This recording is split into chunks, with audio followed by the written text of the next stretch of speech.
வணக்கம். நான் உங்களின் அன்பு சகோதரி மாலதி பாலன். இன்றைய தினம் திராவிட இயக்கங்களின் வளர்ச்சியை பற்றி பார்ப்போம். நீதி கட்சி என்ற பெயர் 1944 திராவிடர் கழகம் என்று மாற்றப்பட்ட பிறகு அதன் வளர்ச்சி பிரமிக்கத்தக்க அளவில் இருந்தது. திராவிட இயக்கத்தில் பெரியாருக்கு அடுத்த பெரிய தலைவராக அண்ணா உருவாகியிருந்தார். அவருடைய பேச்சாற்றலும் எழுத்தாற்றலும் மாணவ சமுதாயத்தை கவர்ந்தனர். அவர் பேசுகிற கூட்டங்களுக்கு மக்கள் லட்சக்கணக்கில் குவிந்தனர். மாணவர்களாக இருந்த பலர் திராவிட கழகத்தில் சேர்ந்து பின்னர் தலைவர்களாகவும் பேச்சாளர்களாகவும் உருவாகினர். இரா நெடுஞ்செழியன், அன்பழகன், கே.ஏ. மதியழகன், மு. கருணாநிதி, தில்லை வில்லாளன், அரங்கண்ணல் ஆகியோர் அவர்களில் சிலர். இந்நிலையில் 1949 திராவிட கழக வரலாற்றில் எதிர்பாராத பெரிய திருப்பம் ஏற்பட்டது. பெரியாருடன் இருந்து பணிவிடைகள் செய்து வந்த மணியம்மையை திருமணம் செய்து கொள்ளப் போவதாக பெரியார் அறிவித்தார். அப்போது பெரியாருக்கு வயது 72, மணியம்மைக்கு வயது 30. அண்ணாவும் திராவிட கழகத்தின் முன்னணி தலைவர்களும் இந்த திருமணத்தை எதிர்த்தனர். வேண்டாம், இது பொருந்தாத திருமணம் என்று பெரியாருக்கு தந்திகளும் கடிதங்களும் குவிந்தன. அவற்றை பெரியார் பொருட்படுத்தவில்லை.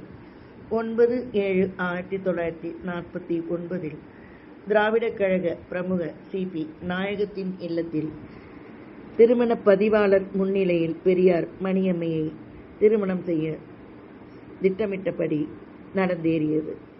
இதைத் தொடர்ந்து திராவிடர் கழகம் இரண்டாக உடைந்தது. திராவிட முன்னேற்றக் கழகம் என்ற பெயரில் புது கட்சி தொடங்க அண்ணா முடிவு செய்தார்.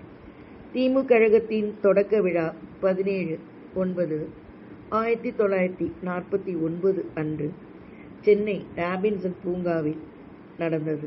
மேடையில் அண்ணா, நெடுஞ்செழியன், பெரியாரின் அண்ணன் மகன் ஈவேரா, சம்பத், மு. கருணாநிதி, மதியழகன், என்.வி. நடராசன் உட்பட 26 தலைவர்கள் அமர்ந்திருந்தனர். இக்கூட்டத்தில் அண்ணா பேசுகையில், அன்றும் இன்றும் என்றுமே பெரியார்தான் எங்களுடைய தலைவர். எனவே திமு கழகத்திற்கு தலைவர் கிடையாது என்று அறிவித்தார். திமு கழகத்தின் முதல் பொதுச் செயலாளராக அண்ணா பொறுப்பேற்றார். திராவிட இயக்கத்தின் சிறந்த பேச்சாளர்களும் எழுத்தாளர்களும் திமு கழகத்தில் சேர்ந்தனர். அண்ணாவின் பேச்சில் மயங்கிய மாணவர் சமுதாயம் பெரும்பாலானோர் திமு கழகத்தில் இணைந்தனர். நாடகங்கள் எழுதி வந்த அண்ணா முதலாக வேலைக்காரி படத்தின் மூலம் வசனம் எழுதுவதில் புதிய பாதை வகுத்தார். தொடர்ந்து நல்ல தம்பி, ஊர் இரவு முதலிய படங்களுக்கும் வசனம் எழுதினார். இதே நேரத்தில் மு. கருணாநிதி திரைப்படத்துறையில் அண்ணாவிற்கு சமமாக புகழ் பெற்று வந்தார். மந்திரி குமாரி படம் அவரை ஒரு சிறந்த வசனகர்த்தாவாக அடையாளம் காட்டியது. 1952 வெளிவந்த பராசக்தி மூலம் புகழின் சிகரத்தை அடைந்தார். தொடர்ந்து மனோகரா, மலைக்கல்லன், புதையல் முதலான படங்களுக்கு சிறப்பாக வசனம் எழுதி எழுத்திலும் பேச்சிலும் அண்ணாவின் வாரிசு என்ற புகழை கருணாநிதி பெற்றார். திராவிட கழகம் போல் திமு கழகமும் தேர்தலில் போட்டியிடாமல் தான் ஒதுங்கியிருந்தது. தேர்தலில் போட்டியிட வேண்டும் என்று திமு கழகத்தின் ஒரு பகுதியினர் வற்புறுத்தி வந்ததால் 1956 மே மாதம் திருச்சியில் நடைபெற்ற திமு கழகத்தின் 2வது மாநில மாநாட்டில் அது பற்றி வாக்கெடுப்பு நடந்தது. திமு கழகம் தேர்தலில் போட்டியிடுவதற்கு ஆதரவாக 56,942 பேர் வாக்களித்தனர். எதிர்த்து ஓட்டு போட்டவர்கள் 4,203 பேர் மட்டுமே. இதன்படி 1957 தேர்தலில் திமு கழகம் போட்டியிட்டது.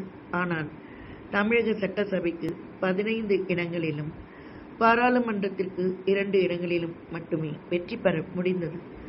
1959 நடந்த சென்னை மாநகராட்சி தேர்தலில் திமு கழகம் போட்டியிட்டு மாநகராட்சியை கைப்பற்றியது. திமுக கழகத்தை சேர்ந்த ஆப்பு அரசு மேயரானார். இதன் தொடர்ச்சியை அடுத்த பதிவில் பார்க்கலாம். நன்றியுடன் உங்களின் அன்பு சகோதரி மாலதி பாலன்.